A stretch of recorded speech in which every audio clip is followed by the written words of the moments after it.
Hey, what's up guys, Johnny here, and I'm bringing you some Capture the Flag gameplay on Wasteland, and my gun setout and perks layout, which I'll get into discussion briefly. I'm using Sleight of Hand Pro, Cold-Blooded Pro and Ninja Pro with the Vector silenced, so it's a very sort of unusual gun and perk layout, as usually everyone in this game uses stopping power and like the UMP or the ACR or TAR-21, but later on in the game, in the second half of Capture Flag, I switch up to an intervention. But regardless of my starting out gun, because I'm not using scavenger, I'm playing slightly more aggressive and not laying back, because if I was using scavenger, my instant reaction would be I can waste my ammo, not necessarily just shooting in the sky, but I can just run around spraying.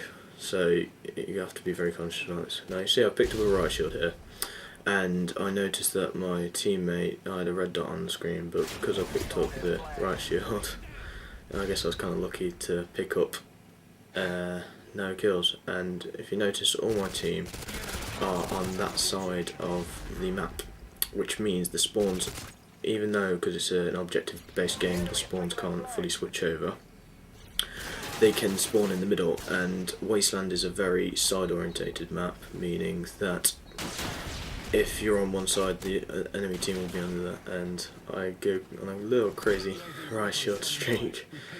But the sort of tactics I'm laying out are to save cutting down on reload time despite having sleight of hand. I pick up a gun that has already been used by an enemy that I've killed. For example, if you get into a one-on-one gunfire with someone, say you're using Vector and the other person's using like an Orc H-bar like I've picked up, if they shoot one bullet, if you pick up their gun, you won't have to do that pull-in bat lever action, which is quicker than reloading using sleight of hand. Now my kill streak rewards are UAV, Sentry Gun and Harrier, so they're relatively low kill streaks, and despite having a ridiculously high kill death ratio at the end of this game, I'm not using Chopper Gun at AC-130 or Pavlo, and my kill streaks get me approximately 5 kills of that, so you'll be seeing a lot of gun action. The reason I'm using Harrier is because Wasteland, you should always change your kill streaks before the game to suit the map. For example, there's very little point you having a chopper gun or an AC-130 on Skid Row, because you get about 1 kill from it, because the buildings, there's lots of cover in the buildings, so people tend to camp or play a lot more defensively if you have air support in that. So I'm using Harriers just simply because it's a very spacious map and there's very little cover in it.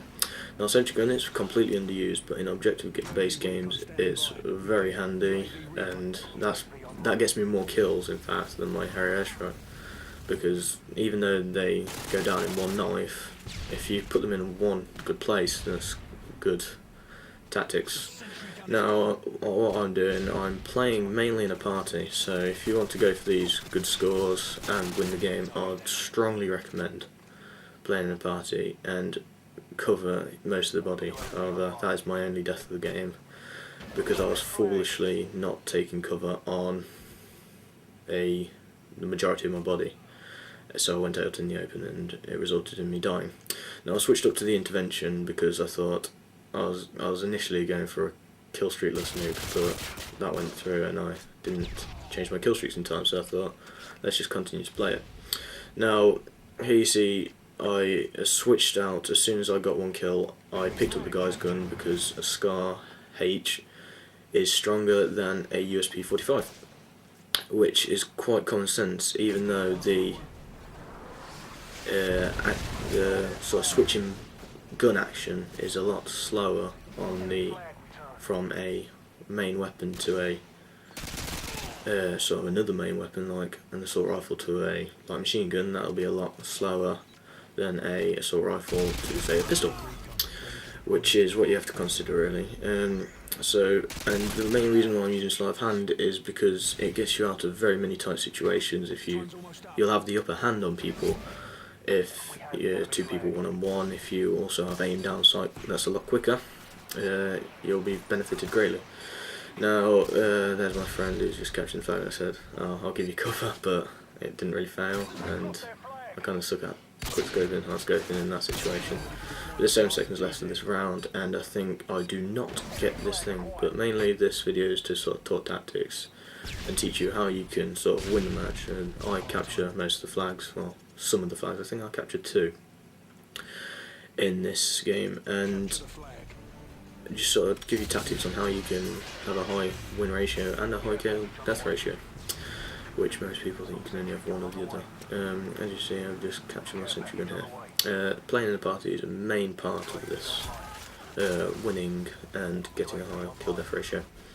As you can see, I'm talking on a friend headset to my friend, and he died from his care packages, so I was sort of scouting out, looking out for him there so he can capture them successfully. Now I fail again at sniping because I don't tend to pick them up as often, even though I do enjoy sniping, and I get a ridiculous amount of hit markers just because I can't shoot quite blatantly, obviously. Now you see I've picked up the USP 45 combos. I'll switch out to my secondary weapon because in a one-on-one situation, more chances are more likely than not you'll win if you have a fully automatic gun rather than a semi-automatic gun. Now for some reason I pulled out my sentry gun here, but then I split it out because I was in a rubbish position. Now there you see I didn't pick up a right shield like I picked up earlier because I was playing rather defensively, so I wouldn't need to capture the thing.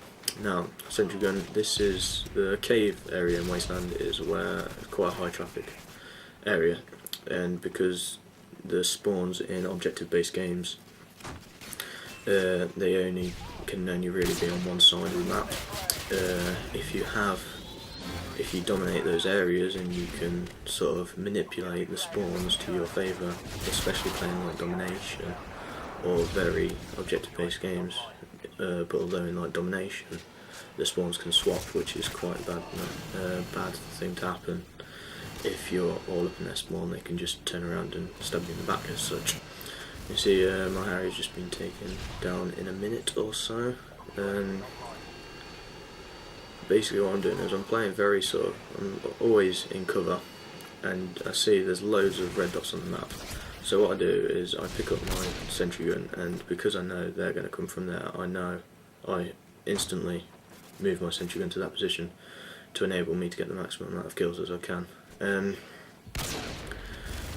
There's also another tactic that many of you know, double Y. It makes you zoom in quicker, especially with Sleight of Hand Pro. It's very effective. I switch out to my pistol because as a one-on-one situation I thought I went to the right, but I was mistaken. I was just a shadow from my teammate. Now here you can see someone using a right shield quite comically and getting an assist. Now there's 2 minutes left of this commentary, so I'm just going to sort of sum up sort of tactics that you can use when playing objective based games and have a pretty good kill death ratio. In this case I go 40-1, playing not camping, so still playing the objective as well, so people can't really complain.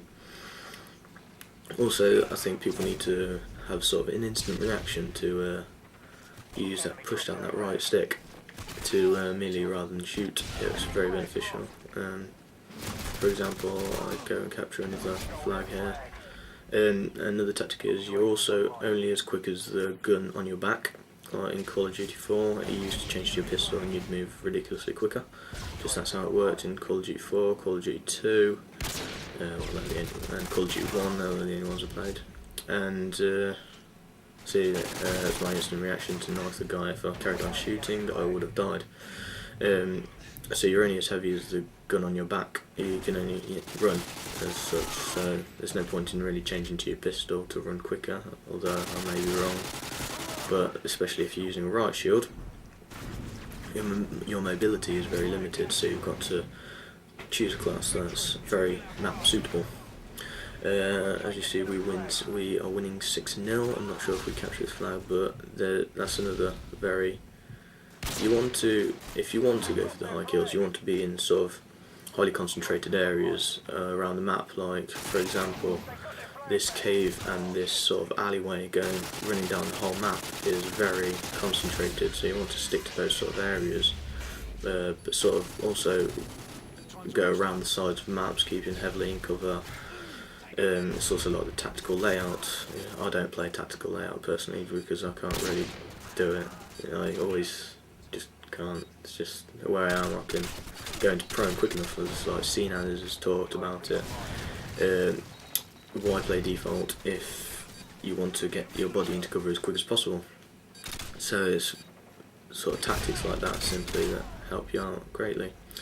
And there we go, victory, time limit reached, and 2,840 points in Capture the Flag, which is quite incredible. 40 kills, 7 deaths, 7 assists, sorry, and 1 death. Thank you for listening. Hope you enjoyed this gameplay commentary and giving you some pretty useful tips on how to improve your kill-death ratio and win the game and play objective games. Cheers.